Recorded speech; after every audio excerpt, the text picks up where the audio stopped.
I've just stopped on the side of the road and I had to get some footage of this volcano right here. It's very rare that this volcano is not shrouded in clouds, but this morning it's nice and clear. This is magnificent.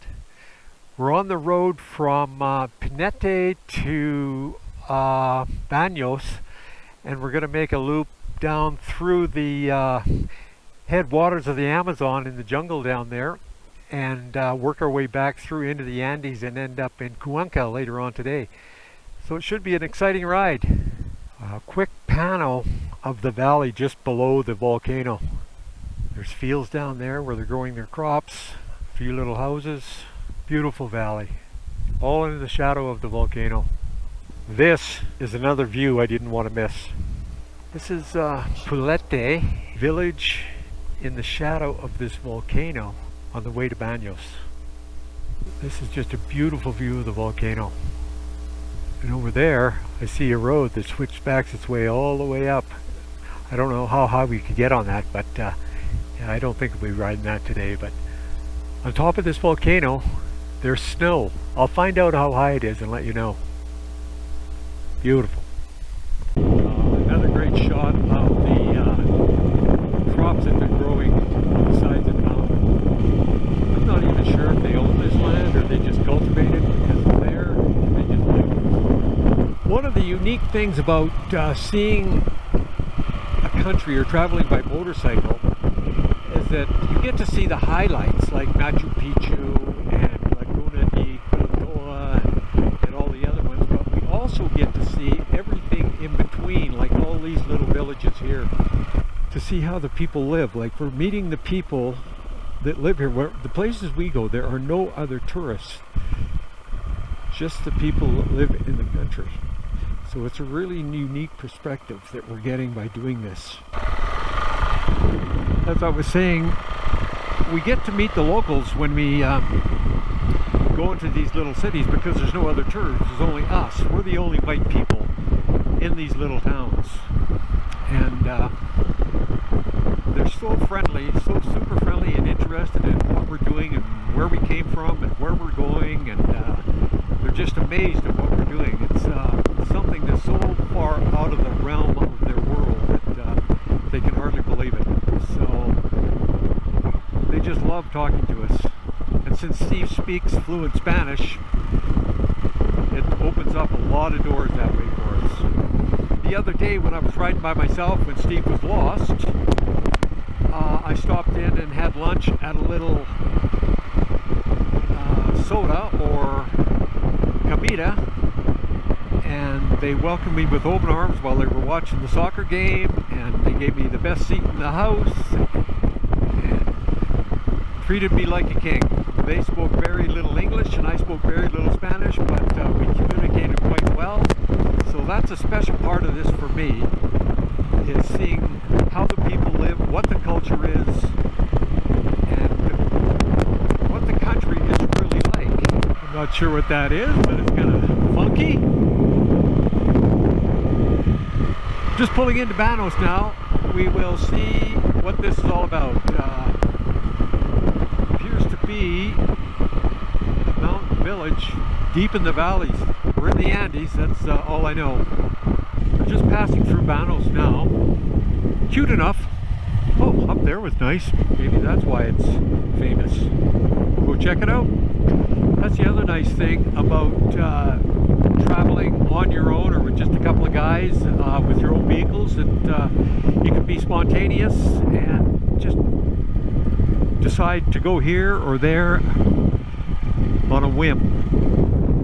Sometimes we may miss stuff, but then we see things that other people don't see, so kind of unique that way. And yes, now we're getting into the heart of the city that is probably the part that made it famous. Waterfall on the hill over there. A big plaza, a covered plaza. Basketball courts, soccer courts.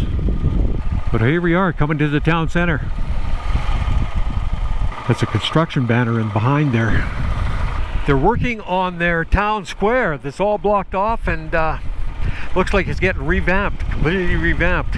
But look at that church. Wow. Come back in a year or two and see this square. This would be amazing.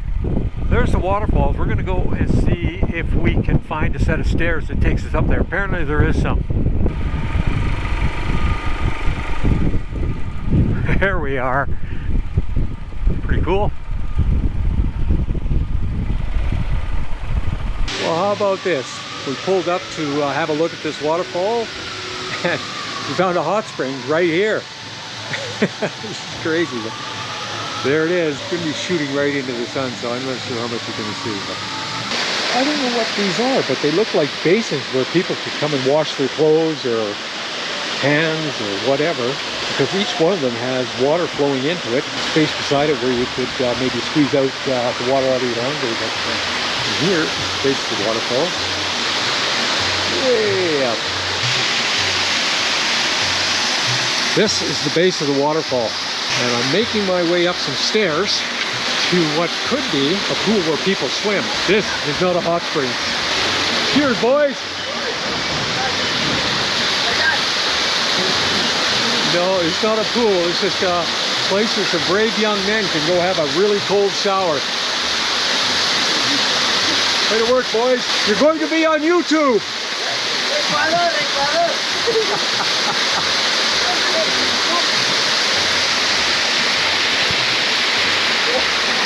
Wow. This is a special little town that deserves more time than we're giving it. Unfortunately, we spent about 7 days here in Ecuador now, so we are going to start making our way to the border of Peru and move on to the next country. We've got about 9 days to spend in Peru, and there's plenty to see and do there. But before we go, we're going to go and try and find another set of waterfalls here that we can actually walk. There's stairs up beside it that we can walk up. And I believe the highest uninterrupted waterfall is here in Ecuador.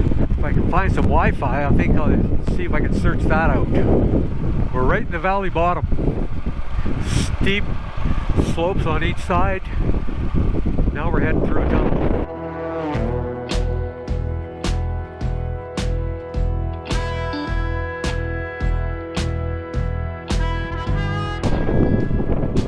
Yes, good call. Time for a photo op. That's amazing.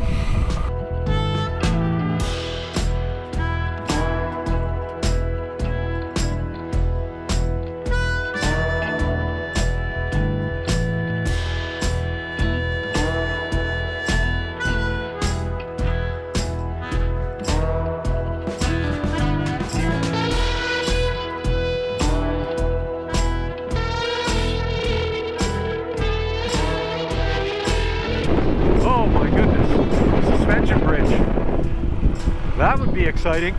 We have been descending steadily since we have left Penipe, through Banos, down through all these little villages on the road to Pueblo. We went from over 3,000 meters and we're down at 1,350 right now. We are going to end up in the Amazon basin, where the headwaters of the Amazon River. We pulled into this Lavandria to get our bike washed. This is the first time my bike has been washed since I've left Kamloops, but it was in dire need of a good pressure wash because of that 60K of dirt roads I was riding on a couple of days ago.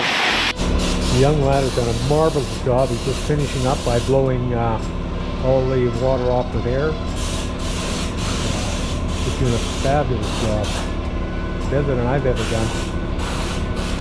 I think we've just found the turnoff to go to the falls. Definitely a tourist spot.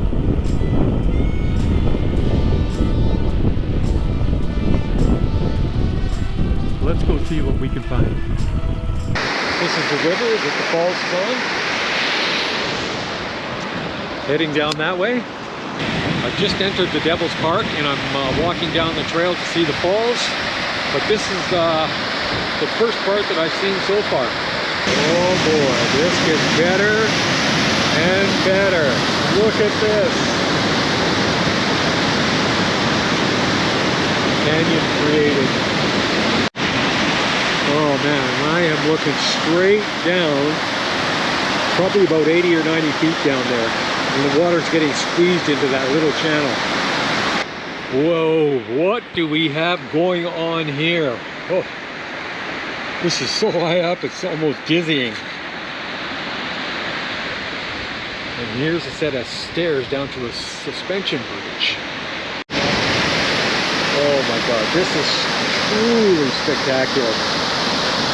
That water that was being squeezed into that little chute is just pouring down into here. And then it empties into that brownish colored river at the bottom.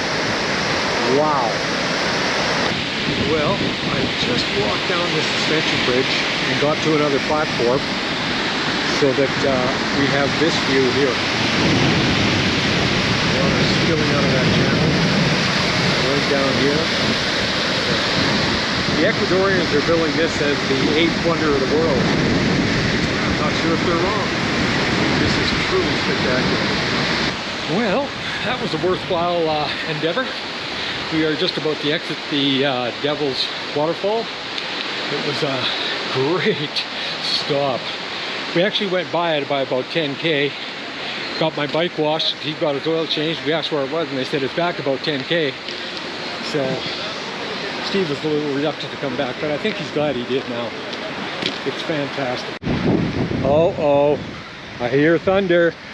I think we're getting out of here just at the right time. Could start raining soon. Hopefully we can get to Payo before the rain hits.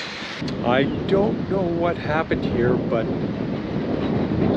it looks like there was an absolutely massive flood here very, very recently. The road is gone. I don't know what they're doing, trying to fix it or what.